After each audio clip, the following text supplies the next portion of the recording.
Boa tarde a todos. Antes de mais nada, eu queria me desculpar por não estar presente pessoalmente para fazer essa apresentação para vocês e para que sigamos com as discussões na mesa redonda, mas infelizmente fui pega de surpresa hoje, logo antes de sair de viagem e testei positivo para Covid, então melhor evitar qualquer problema.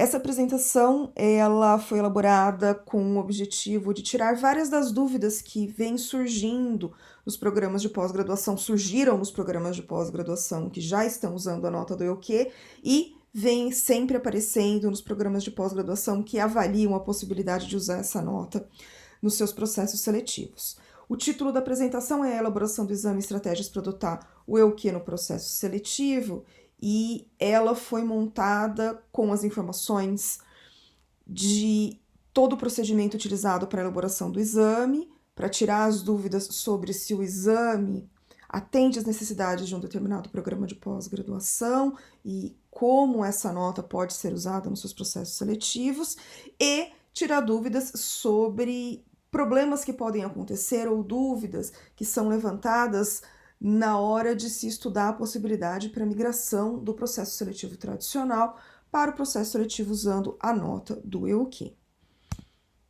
Inicialmente vou falar sobre o conteúdo do exame e a gente já começa dizendo que neste momento o modelo do exame, o conteúdo do exame é de questões de múltipla escolha, são 45 questões de múltipla escolha divididas em 3 níveis, questões de nível 1, que nós chamamos questões fáceis, que tem peso 1, questão de nível 2, que são questões de conteúdo mais intermediário, que tem peso 1.2, e questões de nível 3, que são questões mais difíceis, com peso 1.5.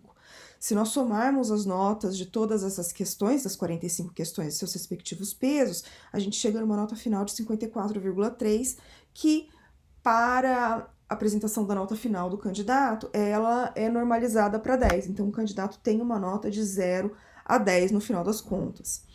Esse modelo de prova foi pensado já para a segunda aplicação do exame, que aconteceu agora em maio.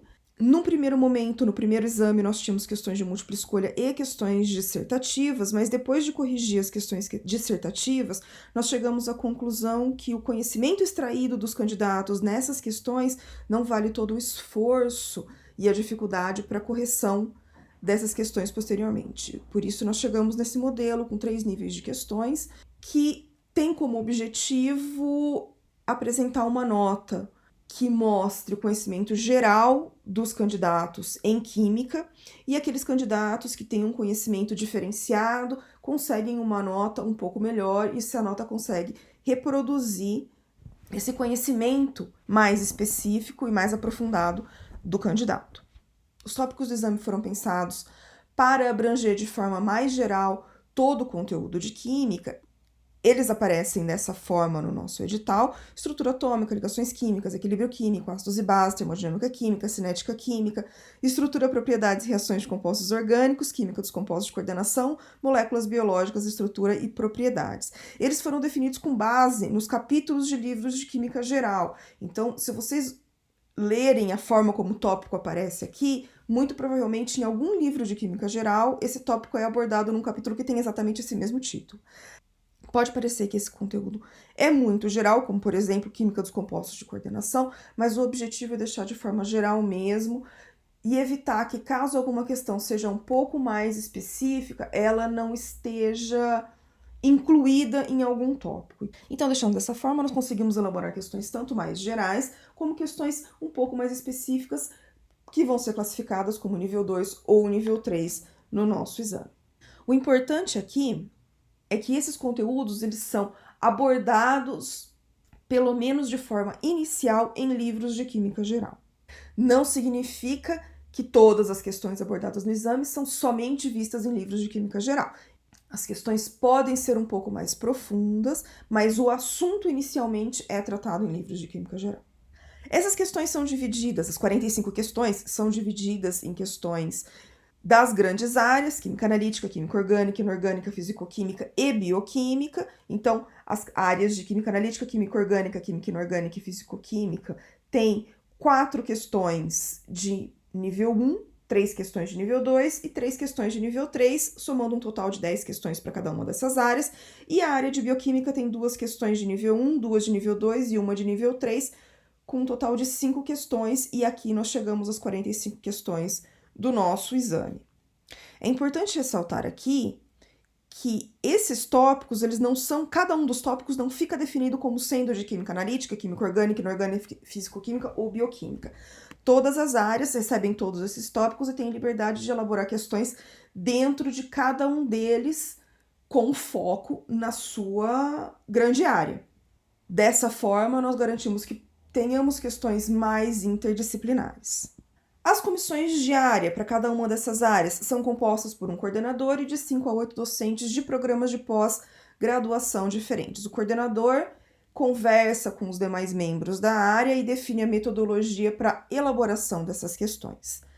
A recomendação para a elaboração das questões que a comissão de exame passa para cada uma das áreas é se ater aos conteúdos tratados em livros de química geral, de preferência, mas não exclusivamente, nos livros sugeridos como base de estudo, que aparecem também no nosso edital, que são os livros de química geral mais conhecidos. Nós também recomendamos que as questões apresentadas, que as questões propostas sejam revisadas por todo o grupo, de forma que essa questão fique o mais clara possível. Muitas vezes, ao ler uma questão, a pessoa que elaborou ou a pessoa que é da área entende de uma forma, mas alguém que seja de outra área ou que não tenha elaborado a questão pode identificar algum problema de interpretação. E cada uma das áreas envia uma questão a mais de cada nível como questão reserva. Essas questões reservas servem para substituirmos questões que possam vir a ter sobreposição de conteúdo, já que os temas não estão divididos entre as áreas e as áreas têm liberdade de propor questões dentro de todos os temas abordados no exame. A comissão do exame é composta pelo professor Breno Espósito, da USP de São Paulo, o professor Gilson Freitas, da Universidade Federal de Minas Gerais, e por mim, que sou da Universidade Federal da FABC.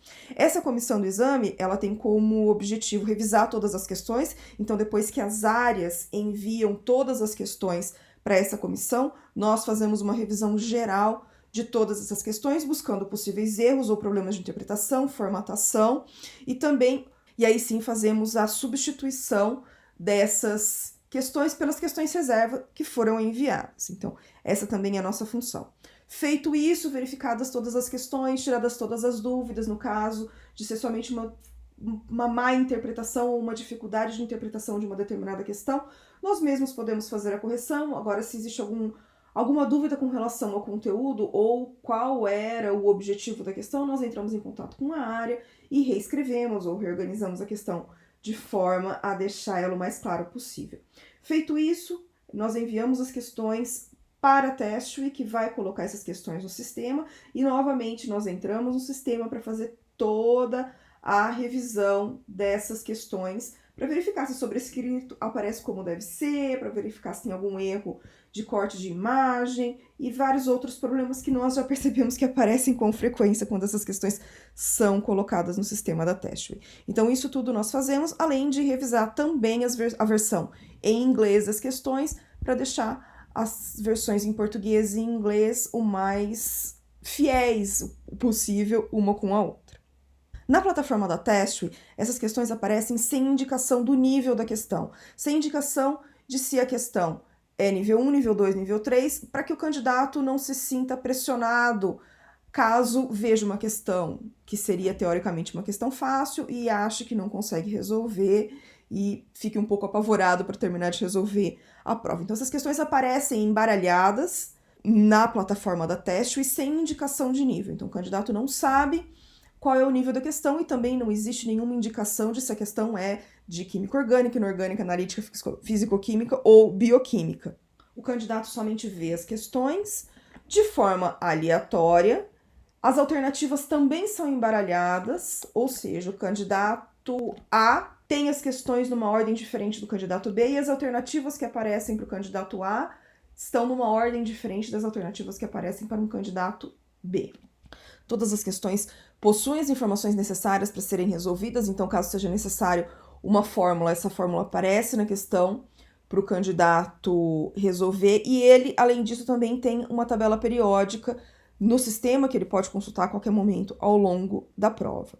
Além disso, os candidatos podem usar uma folha em branco como rascunho e calculadora científica não programável. O sistema da Teste ele tem uma calculadora, a calculadora científica dele está passando por um problema de formatação, mas independente disso, depois de ouvir vários candidatos que fizeram o exame, nós chegamos à conclusão que o uso da calculadora do sistema da Teste é bastante complicado, e mesmo porque a gente sabe que a calculadora é uma coisa pessoal, a gente se acostuma a fazer as contas na nossa calculadora e trocar de calculadora pode trazer erros na resolução da questão. Então, a gente permite o uso de uma calculadora científica não programável que o candidato precisa mostrar para a tela logo no início do exame, quando ele faz o seu reconhecimento facial e de ambiente.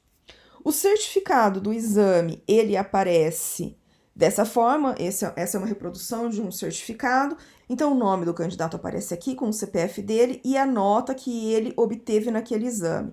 Então, no certificado é possível ver qual foi a chamada que o candidato fez, qual é a edição do exame que ele realizou, a data de realização do exame, e esses são os parâmetros gerais daquele exame realizado. Então, o número de candidatos que fez a prova, a média de notas daquela prova, o desvio padrão, a nota mínima, a nota máxima, e aqui também aparece a nota do quartil 25%, ou seja, candidatos que tiraram 3,90 nesse exame ou menos estão no 25%, no quartil 25% menor do exame, a mediana, e o quartil 75%, ou seja, candidatos que tiraram 6,10 ou mais nesse exame estão no quartil 75%, ou seja, são os 25% melhores, ou as 25% melhores notas deste exame realizado. Aqui tem também o QR Code para verificação ou confirmação dessa nota em nosso sistema.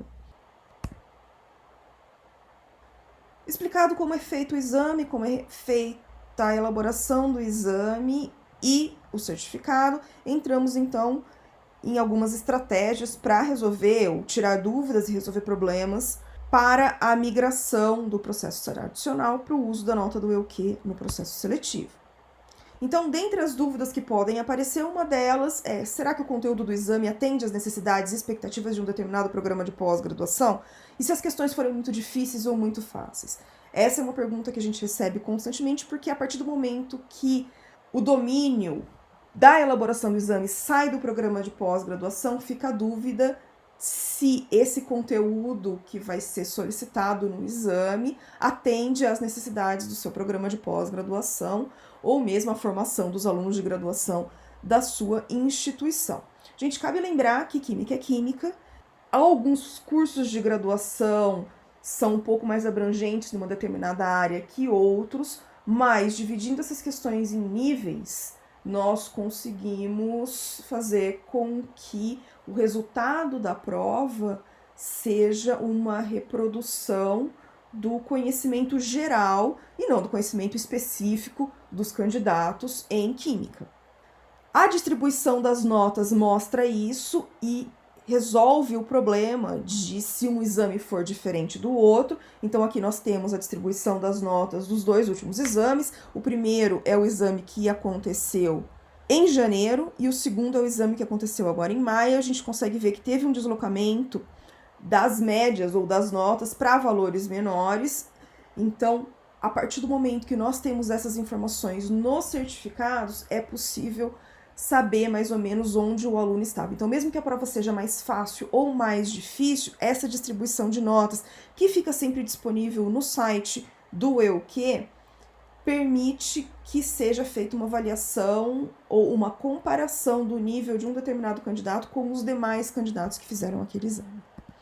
Então, só para termos uma ideia, os candidatos que acertarem todas as 18 questões de nível fácil têm uma nota 3,31, isso já normalizado para 10.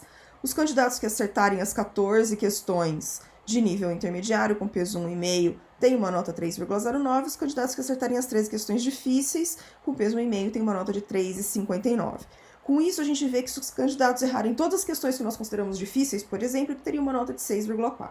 Olhando as notas das duas últimas edições, a gente vê que a média da edição de janeiro foi 5,03, enquanto a média da edição agora de maio foi 4,14.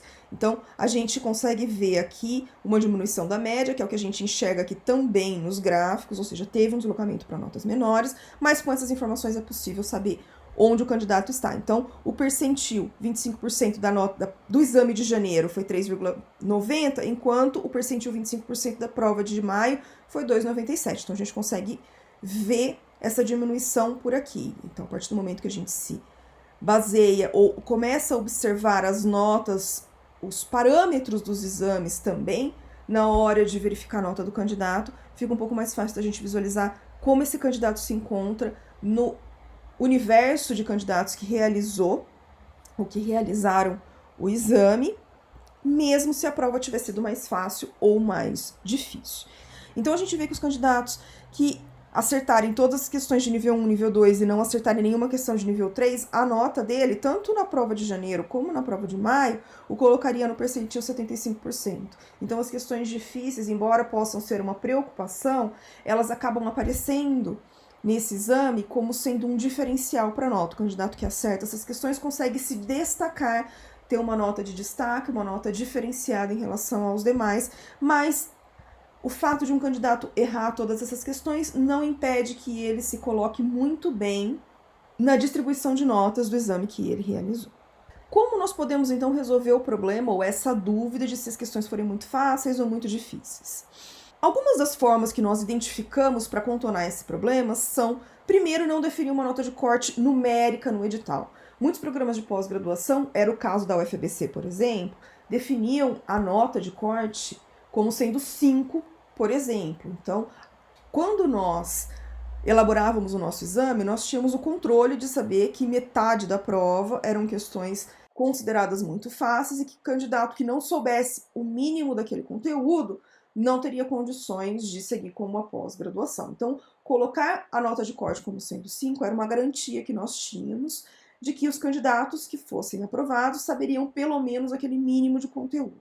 Nesse exame fica um pouco mais difícil a gente ter esse conhecimento, mesmo porque o exame está sendo utilizado por vários programas de pós-graduação, e o que é considerado essencial para um programa pode não ser tão essencial assim para outro programa. Então, a proposta é não definir uma nota de corte numérica, não colocar 5, mesmo porque a gente sabe que a média pode subir ou pode descer, e uma nota 5 para um exame pode ser considerada uma nota acima da média, enquanto para outro exame ela pode ser uma nota abaixo da média. Então a ideia seria definir a nota de corte com base na média da prova, ou mesmo na mediana, ou percentil. Então, se um programa de pós-graduação quiser os melhores alunos, ele pode dizer que só vai aceitar aluno que tiver acima do percentil 75%, por exemplo, o que talvez não seja o ideal, né? Mas é uma ideia, é uma proposta. Mas candidatos que apresentarem notas de mais de um exame podem ter a sua nota normalizada pela média do exame que realizaram. Então, o programa de pós-graduação pode usar isso como estratégia para classificar alunos com notas de diversos exames. Outra proposta seria não definir nota de corte de forma alguma em seu edital e deixar para a comissão de ingresso fazer essa definição de qual seria a nota de corte quando estiver avaliando as inscrições que aconteceram no processo seletivo, tá? Uma opção também seria não definir nota de corte, não ter nota de corte e usar a nota do exame somente como uma nota classificatória e não eliminatória. Isso vai a critério de cada programa de pós-graduação. A definição de uma nota de corte no edital pode levar a um fenômeno que, em princípio, pode assustar, que é a redução do número de inscritos no processo seletivo. Por que isso acontece? Porque quando não existe uma nota de corte, todos os candidatos se candidatam àquele processo seletivo, ou podem se candidatar àquele processo seletivo na esperança de serem aprovados. A partir do momento que o programa de pós-graduação define uma nota de corte, seja uma nota numérica, seja com base na média do exame realizado, os candidatos que não obtiveram nota suficiente para vencer aquela nota de corte já sabem que nem adianta eles se inscreverem no processo seletivo, e eles não se inscrevem, e o número de inscritos pode assustar um pouco os programas que estão acostumados com um número muito grande de inscrições. Mas isso não necessariamente reflete no número menor de aprovados, somente que os candidatos que sabem que não serão aprovados já nem se inscrevem no processo seletivo. A forma de trabalhar vai depender do que o programa de pós-graduação entende como sendo melhor. Uma outra dúvida que surge quando pensamos no conteúdo do exame é na possibilidade do exame abordar conteúdos que normalmente não são exigidos para ingresso num determinado programa de pós-graduação. E esse caso, especificamente, eu vou falar das questões de bioquímica. Muitos programas demonstram preocupação com perguntas de bioquímica no exame. Primeiro, vale deixar claro que as perguntas de bioquímica, elas são em nível de química geral, são perguntas simples, nada extremamente aprofundado. Mas essa preocupação de ser um conteúdo que não é visto na graduação de algumas instituições continua existindo. Para tranquilizá-los, eu digo que se nós excluirmos as notas de todas as questões de bioquímica do exame, o candidato que acertar todas as demais questões, menos as questões de bioquímica, tiraria 8,91 no exame. E a gente vê que os candidatos que fizeram a prova de janeiro e de maio tiveram notas acima disso, então são candidatos com um conhecimento diferenciado, um conhecimento que sim abrange questões de bioquímica.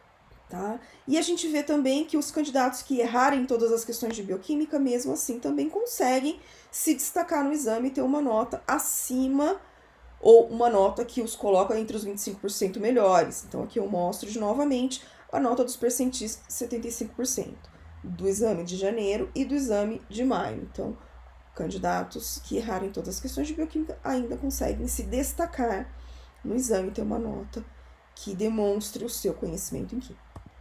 Ou seja, as questões que fogem um pouco do conteúdo normalmente abordado nos exames tradicionais, né, nos exames normalmente elaborados pelos programas de pós-graduação, não impactam significativamente na nota final dos candidatos. Elas são um diferencial. O candidato que tem esse conhecimento, ele vai ter uma nota diferenciada que vai trazer destaque para ele em comparação aos demais candidatos que fizeram aquele exame. Ainda fica a dúvida de como fazer a migração para o uso do EUQ ou da nota do EUQ no seu processo seletivo. Como fazer a migração de um processo seletivo que tem uma etapa que é uma prova, que é um exame, para um processo seletivo que vai simplesmente utilizar a nota do EUQ em vez de aplicar um exame. Uma das primeiras dúvidas que surge é com relação às datas do EUQ, que não batem necessariamente com a data do processo seletivo. O que nós precisamos ter em mente é que não dá para termos um exame unificado que atenda o calendário de todos os programas de pós-graduação do país. Então, temos uma proposta de ter 2 provas por ano, mas o programa de pós-graduação vai ter que se adaptar para conseguir utilizar essa prova ou essas notas no seu exame. Como fazer isso? Existem várias formas da gente resolver e cada programa de pós-graduação utilizou de uma ou de mais de uma dessas formas para conseguir fazer a migração. Uma opção seria, na primeira vez, no primeiro processo seletivo que passar a utilizar a nota do EUQ, tentar mudar o seu período de inscrição de forma que ele enquadre ou que ele coincida com as inscrições para o exame unificado, de forma que quando um candidato entrar na página do programa e se inscrever no processo seletivo daquele programa, ele seja direcionado a se inscrever também para fazer a nota do EUQ. E aí a nota do EUQ em si seria exigida numa segunda etapa. Então, por exemplo, em vez de ter uma etapa que é um exame, a etapa seria entrega da nota do EUQ para classificação. Uma outra forma importantíssima para fazer essa migração é ampliar a divulgação do processo seletivo e dizer que ele vai passar por uma mudança, que não vai ter mais prova e sim que vai ser utilizada na nota do EUQ a partir da próxima edição. Então, ao divulgar um processo seletivo que ainda vai ter uma prova, deixar bem claro, olha, este é o último processo seletivo que será realizado nesses moldes. O próximo processo seletivo não vai ter mais prova, vamos usar a nota do EUQ. Isso vai deixando claro para todos que se o candidato quiser fazer o processo seletivo utilizando ou com o exame realizado pelo próprio programa de pós-graduação, é a última oportunidade que ele tem. Se ele não fizer ali ou se ele não passar ali, ele vai ter que fazer o EUQ para tentar novamente. E nessa amplificação da divulgação, inclui-se também a divulgação para os alunos de graduação da instituição, deixando claro para todos eles, olha, se você tem objetivo, se você pensa em fazer pós-graduação, quando se formar, seja no ano que vem, seja no semestre que vem, você precisa fazer essa prova. Então, mesmo antes de se formarem na graduação, os candidatos podem fazer a prova do EUQ, para já ter uma nota para se inscrever no processo seletivo para pós-graduação. Outra forma de contornar seria aceitar a nota de mais de um exame, de mais de um EUQ e fazer a normalização pela média do exame realizado. Então, candidatos que perderem a inscrição para um determinado exame podem se inscrever para o próximo exame e usar essa nota para ingresso no processo seletivo seguinte de uma determinada instituição. Outra dúvida que em vários programas de pós-graduação tem é o fato do candidato poder usar essa nota para se inscrever em processos seletivos de vários programas de pós-graduação. Então, existe o medo de perder aluno, porque vai ficar mais fácil para esses alunos se inscreverem em outros programas. Primeiro, tem que ficar claro que os dados mostram que os alunos que querem buscar outros programas de pós-graduação, eles vão fazer isso e vão fazer os exames dos outros programas de pós-graduação, que muitas vezes são aplicados em várias instituições. Então, o fato de ser mais fácil não é o que vai permitir que o aluno saia ou que vá, busque um programa de pós-graduação ou outro. Se ele quiser fazer pós-graduação em outra instituição, ele vai buscar formas de entrar nesse outro programa de pós-graduação, independente de ser fácil ou não. Outra observação é o que eu já comentei anteriormente, que o número de inscritos no processo seletivo tende a diminuir, porque os candidatos já sabem a sua nota, né? E eles, se eles souberem que não vão ser aprovados, eles nem se inscrevem num determinado processo seletivo, e pode dar essa falsa impressão de que houve uma diminuição do número de alunos, número de inscritos da procura, mas não necessariamente. Então, os resultados, os dados precisam ser avaliados mais friamente antes de chegarmos à conclusão de que existe uma perda de alunos num determinado processo seletivo, tá? Por outro lado, a porcentagem de aprovações aumenta porque os candidatos só se inscrevem se eles souberem que vão ser aprovados. Então, grande maioria dos inscritos acaba sendo aprovada no processo seletivo. Outro maior problema que os programas de pós-graduação encontram quando tentam discutir com o seu quadro docente essa migração para o uso da nota do EUQ é a divisão dos docentes. Muitos são favoráveis, mas outros não são favoráveis. E acreditem, as dúvidas que surgem, as dúvidas que vários docentes levantam são as mesmas em todos os programas de pós-graduação. A grande maioria não está certa se essa mudança vai ser positiva, porque existe o medo de outro programa de pós-graduação, ou pessoas de outro programa de pós-graduação, ou outros programas de pós-graduação, estarem avaliando os alunos que vão ingressar no seu programa de pós-graduação. E voltamos a lembrar aqui, gente, química é química. O conteúdo abordado, ele não visa selecionar alunos para o programa X, Y ou Z. Ele só visa classificar ou quantificar o conhecimento geral em química que os candidatos que estão fazendo o exame têm.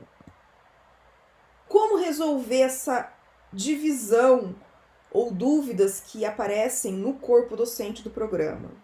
Primeiro é tentar o uso de um processo seletivo com a nota do EUQ como teste.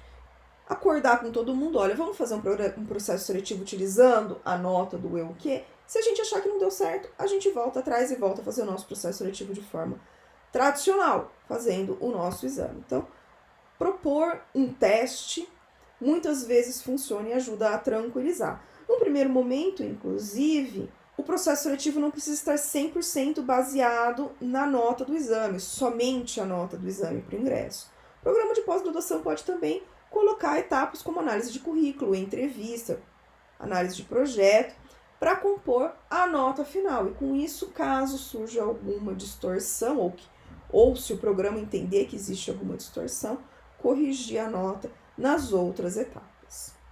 Também o programa pode avaliar a possibilidade de abrir mais de um processo seletivo se entender que houve algum prejuízo para o programa quando ele fez essa migração para a nota do EUQ.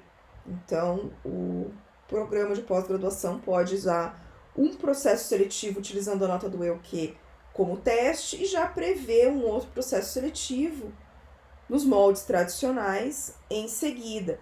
Qual é o problema disso? Não é a forma ideal de se trabalhar, porque se os alunos souberem que sempre vai ter um processo seletivo que eles podem tentar de novo, que eles podem fazer a prova para ingressar, eles nunca vão assumir que é necessário fazer a prova do EUQ quando eles estiverem se formando na graduação, caso eles queiram fazer pós-graduação. E aí existe um problema para o nosso objetivo final, que seria embutir na cabeça dos alunos de graduação a necessidade de realização desse exame, que é o que acontece na física, por exemplo. Todos os alunos que estão se graduando em física sabem que se eles quiserem fazer pós-graduação, seja em São Paulo, no Rio Grande do Sul, no Amazonas, em Pernambuco, eles precisam fazer o exame unificado de física, no caso deles, para poder ingressar nesses programas de pós-graduação. Então, acabou se tornando rotina para os alunos de graduação, quando estão no último ano, quando estão para se formar, realizar o exame unificado de física, para com essa nota poderem se candidatar a processos seletivos de pós-graduação no país inteiro. Então, se a gente quiser chegar ao nível que a física se encontra hoje, a gente precisa que os nossos alunos de graduação entendam a necessidade de realizar esse exame. Por isso que o programa de pós-graduação, fazer um exame ou fazer um processo seletivo com um exame próprio, não é o ideal. Mas é uma forma de tranquilizar os ânimos de docentes que não têm certeza se vai ser vantajoso para o programa fazer essa migração. E se algum candidato perdeu o exame, não fez o exame, então ele não vai conseguir entrar ou se candidatar nesse processo seletivo para o programa de pós-graduação. Ele teria que fazer o próximo exame? Idealmente, sim. O objetivo é exatamente esse, o candidato saiba que se ele quer fazer pós-graduação, ele precisa fazer esse exame. Então, idealmente, a resposta seria, sinto muito, dói no coração responder isso para um candidato quando ele escreve dizendo, não fiz a prova, não tenho essa nota, não posso prestar o processo seletivo. Confesso para vocês, dói no coração falar não pode prestar esse processo seletivo, mas se inscreve no próximo, você faz o nosso próximo exame. É difícil para o coordenador responder isso para um candidato, é difícil para o coordenador responder isso para um candidato, mas seria o ideal, tá? De qualquer forma, vejam que tem um mas bem pequenininho aqui, existem formas de a gente contornar esse problema. Por exemplo, ter outra forma de ingresso que não use a nota do EUQ. Análise de projeto ou um edital em fluxo contínuo para candidatos que já têm bolsa aprovada. Então, o programa pode pensar em formas de aceitar novos alunos sem que eles tenham feito a prova do EUQ. Ou mesmo pensar em outro processo seletivo. Se forem muitos candidatos, muitos alunos que perderam a prova, fazer um processo seletivo nos moldes tradicionais para atender a esses candidatos. Não é o ideal, mas cabe ao programa decidir. Voltamos ao mesmo problema indicado anteriormente. Se o programa de pós-graduação fizer processos seletivos tradicionais sem utilizar a nota do EUQ, os candidatos, os alunos nunca vão entender que eles precisam fazer essa prova se quiserem fazer pós-graduação. Então, num primeiro momento, é difícil, alguns alunos acabam agindo como boi de piranha, eles perdem, infelizmente perderam. Isso traz uma comoção bastante grande, especialmente quando é um aluno que já tem um orientador. Então, é um aluno que já fez iniciação científica e quer fazer pós-graduação, e aí ele perde, e normalmente o orientador fica bastante sentido e acaba questionando a coordenação do programa com bastante ênfase de por que aquele aluno não vai poder fazer, e aí acabam colocando a culpa da história toda do fato do programa estar utilizando a nota do EUQ no seu processo seletivo. Mas a verdade é que se a divulgação for feita de forma bastante ampla, todos os alunos vão precisar saber, e o aluno que perdeu a inscrição, ele não tem ninguém a culpar a não ser a si mesmo, né? Existem problemas que podem acontecer, ele pode se inscrever, pode ter algum problema com o exame, existem, mas a gente percebeu nessa última edição que, deixando bem claro todas as etapas e todos os testes e todas as informações que os candidatos precisam ter para realizar o exame, o número de problemas diminui bastante. Se o candidato segue as instruções, se o candidato segue as datas, se o candidato segue o cronograma, ele, em princípio, não vai ter problemas. Realizar outro processo seletivo, como eu já disse várias vezes, não é o ideal, mas é uma forma de resolver o problema pontualmente quando você está fazendo essa migração de um tipo de processo seletivo ou do processo seletivo tradicional para o uso do EUQ. Mas vou frisar mais uma vez, não é o ideal. Exige-se que os programas de pós-graduação tenham editais que não tenham custo. Não podemos cobrar no processo seletivo. Esse é um problema que nós tivemos, por exemplo, na UFABC. A nossa procuradoria exige que no mesmo edital exista uma forma de ingresso que não exija nenhum gasto, nenhum custo dos candidatos. Como é que nós resolvemos o problema? Primeiro, deixando muito claro para o candidato também, no nosso edital, que o processo seletivo não tem custo. Ele precisa apresentar uma nota do EUQ, que este sim tem uma taxa de inscrição. Mas o processo seletivo do programa de pós-graduação não tem custo. Além disso, a gente deixa muito bem claro no nosso edital que os candidatos podem pedir isenção da taxa de inscrição do EUQ. Então, tem um outro slide que fala sobre isso, mas os candidatos que atendem a condição específica de ter uma renda familiar de até 1,5 salário mínimo por pessoa podem pedir isenção da taxa de inscrição do EUQ. Então, isso ficando claro no edital, fica claro que aqueles candidatos que não têm como arcar com o custo do exame podem pedir isenção, tá? Né, no nosso caso foi ter no mesmo processo seletivo, no mesmo edital de ingresso, uma forma de ingresso que não use a nota do EUQ, que é o caso de análise de projeto. Então, no nosso caso, nós optamos por ter duas formas de ingresso no mesmo edital. A primeira forma de ingresso, os candidatos enviam os documentos que nós chamamos de grupo 1, que incluem a nota do EUQ, ou os candidatos podem enviar os documentos do grupo 2, que pedem que o candidato tenha um projeto de pesquisa, já com um orientador do programa e já submetido a uma agência de fomento para análise. Então, o candidato procura um orientador do programa, escreve um projeto de pesquisa, submete a uma agência de fomento para avaliação e submete esse projeto, envia esse projeto já submetido como forma de ingresso para ser avaliado no nosso processo seletivo. Então, no mesmo edital, nós temos as duas formas de ingresso. Deixamos claro que a classificação é feita da seguinte forma. Primeiro são classificados todos os candidatos que enviaram a nota do EUQ e depois vem a classificação dos candidatos que se inscreveram com projeto submetido. Isso deixa claro para o candidato que a chance dele conseguir uma bolsa é muito maior se ele tiver feito a nota, se ele tiver feito o exame, se ele apresentar a nota do EUQ. Mas não elimina a possibilidade do candidato conseguir uma bolsa.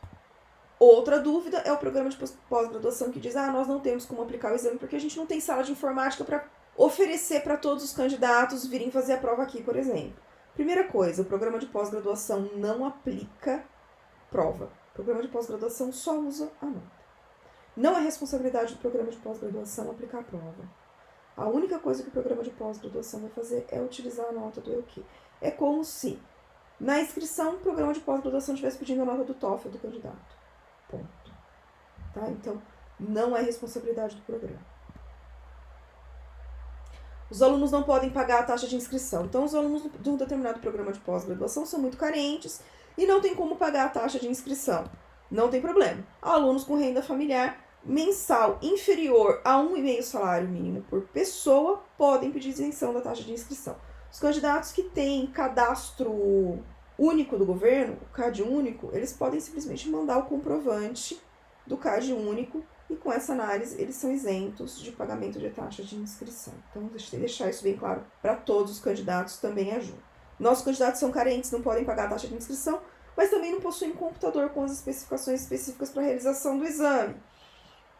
A gente divulga com bastante antecedência as especificações do computador para a realização do exame, de forma que os candidatos tenham um tempo bastante grande para pedir emprestado para algum colega o computador para poder fazer o exame, buscar na instituição onde fez a sua graduação algum computador que atenda a essas especificações, pedir emprestado para algum professor para poder realizar o exame. Então, o candidato tem tempo suficiente para buscar emprestado ou formas de utilizar um computador que vá permitir que ele faça esse exame.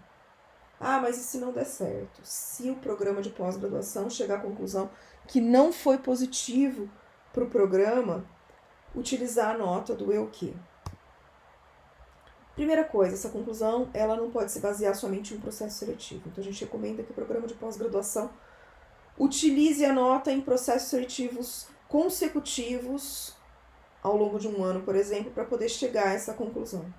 Como resolver o problema? Se mesmo depois de mais de um processo seletivo, o programa de pós-graduação chegar à conclusão de que esse exame unificado não está funcionando para o seu ingresso, sempre é possível. Primeiro, e é o que a gente recomenda antes de mais nada, ampliar a divulgação, divulgar que o programa precisa, ou que o processo seletivo vai utilizar a nota do EUQ bem antes do processo seletivo começar. Se existe uma expectativa de migração para o ano que vem, por exemplo, já começar essa divulgação agora, de forma que os alunos de graduação especificamente recebam essa informação.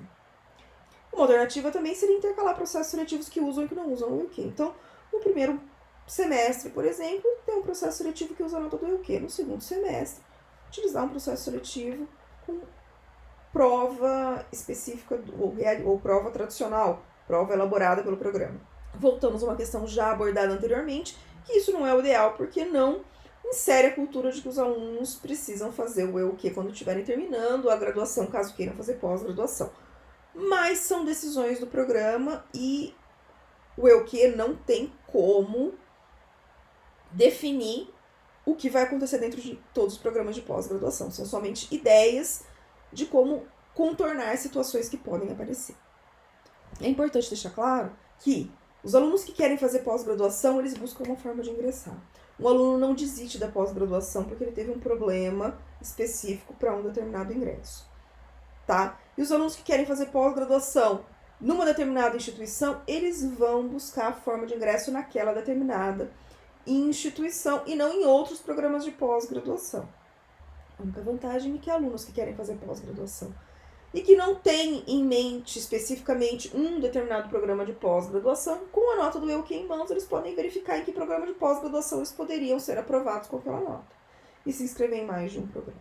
Da mesma forma que os alunos que querem fazer pós-graduação em um programa de pós-graduação de uma instituição diferente daquela onde ele se graduou, eles também vão buscar uma forma de fazer isso.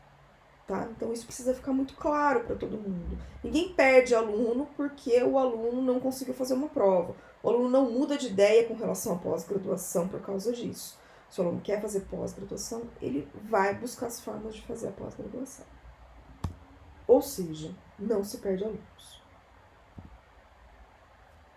Então tá aqui uma proposta de datas para o acontecimento das 2 edições anuais inicialmente propostas para o Exame Unificado de Química. Então, por exemplo, ao longo do ano de 2023, nós tivemos a chamada 2023-1, que, para nós termos uma ideia aqui, as inscrições aconteceram ao longo do mês de março, e a prova foi realizada no dia 7 de maio. Então, ao longo do mês de abril, seguiram as etapas de avaliação das inscrições, período de recurso, testes do sistema da Testway, download do exame para que nenhum candidato tivesse problema para fazer o download caso a internet no dia do exame tivesse problemas. Isso tudo aconteceu ao longo do mês de abril. E o exame aconteceu aqui. No primeiro domingo de maio, os certificados estavam já disponíveis para os candidatos no dia 26 de maio, e entre o exame e a disponibilização dos certificados, temos etapas de divulgação do gabarito, etapas de recurso com relação a questões que os candidatos podem ter visualizado problemas, e divulgação da nota do candidato no sistema. Então, o candidato já tem a sua nota mesmo antes do certificado. Caso haja algum problema com alguma questão da prova, nós temos esse período para fazer qualquer correção necessária, ou mesmo anular questões caso seja necessário, e recalcular as notas dos candidatos em tempo de soltar a nota final com os certificados aqui. A nossa proposta para o próximo exame, ou para a chamada ou edição 2023-2, é que nós tenhamos inscrições ao longo do mês de setembro, ao longo do mês de outubro, todas as etapas de aprovação de inscrição, recurso, testes e download de exame, e a prova aconteceria no primeiro ou no segundo domingo de novembro, no dia 5 de novembro, ou no dia 12 de novembro, com disponibilização dos certificados até o dia 30 de novembro. Isso permite que os programas de pós-graduação que têm ingresso no primeiro semestre possam fazer ou iniciar as suas etapas do processo seletivo com inscrição já a partir de dezembro. Então, já em dezembro, os candidatos já teriam uma nota do exame para submeter, caso se inscrevam num programa de pós-graduação que exija a nota do EUQ com inscrições para o primeiro semestre. Isso também nos dá um tempo suficiente para divulgar isso com os nossos alunos de graduação. Nós ainda estamos em junho, a maioria dos cursos ainda está no seu primeiro semestre, Os alunos não entraram no último semestre de curso ainda, então a divulgação pode começar a ser feita aqui, deixando claro para todos os alunos que eles vão ter o mês de setembro para se inscrever, para realizar a segunda edição do EUQ de 2023. Caso eles queiram se inscrever no processo seletivo para o ano que vem, por exemplo. Tá? Então, a ideia seria ter provas em maio e novembro, com inscrições em março e setembro. Dando tudo certo, seguiríamos essa mesma proposta para o ano de 2024. Sendo assim, ficaríamos com um intervalo de 6 meses entre os exames e nos parece ser ideal, já que a maioria dos programas de pós-graduação tem ingresso 2 vezes ao ano. Bom, como conclusão, nós podemos ver que com os parâmetros do exame realizado é possível ajustar a nota do candidato para aceitar o resultado de mais de um exame unificado de química. Alguns programas de pós-graduação aceitam notas de mais de um exame unificado, normalizam a nota para fazer a sua classificação. Outros programas de pós-graduação aceitam a nota de mais de um exame unificado para ingresso, mas para classificação para a bolsa exigem que os candidatos tenham feito, por exemplo, o último exame. Então, são formas de se trabalhar que dependem do programa de pós-graduação definir o que entende como sendo ideal para o seu programa. Durante a migração para o uso da nota do EUQ, como forma de ingresso, o programa de pós-graduação pode ter processos seletivos intercalados ou com mais de uma forma de seleção. Então, pode ter um processo seletivo utilizando a nota do EUQ, no seguinte faz um processo seletivo tradicional, elaborando a sua própria prova. Ou pode ter, no seu mesmo processo seletivo, etapas que utilizam a nota do EUQ como classificação e façam análise de projeto ou de currículo ou entrevista para compor a nota final do candidato. O programa de pós-graduação pode também, no mesmo edital, ter 2 formas de ingresso, utilizando a nota do EUQ e análise de projeto, por exemplo, de forma a atender candidatos que não tenham conseguido fazer o exame, por exemplo, e queiram entrar naquele processo seletivo. Então, também são formas de se trabalhar que dependem do programa de pós-graduação, definir o que entende como sendo melhor para o seu programa. E, por último, cada programa de pós-graduação pode intensificar a divulgação nos cursos de graduação da sua instituição. Por isso, o ideal seria uma adesão ampla de todo o país, porque se todos os programas de pós-graduação aderissem, todos os programas de pós-graduação fariam divulgação nos cursos de graduação da sua instituição, então todos os alunos de química do país saberiam que se eles quiserem fazer pós-graduação, eles precisam fazer esse exame, com essa nota eles tentam a pós-graduação que eles quiserem no país todo, certo? Então, são formas de se lidar com os problemas. Dito isso, eu finalizo aqui agradecendo, peço novamente desculpas por não poder estar presente. Deixo o meu e-mail caso alguém tenha alguma dúvida ou queira discutir qualquer questão. Vou estar disponível online durante a mesa redonda, caso queiram entrar em contato para tirar qualquer dúvida. Então, agradeço a atenção de todos e boa discussão para vocês. Um abraço.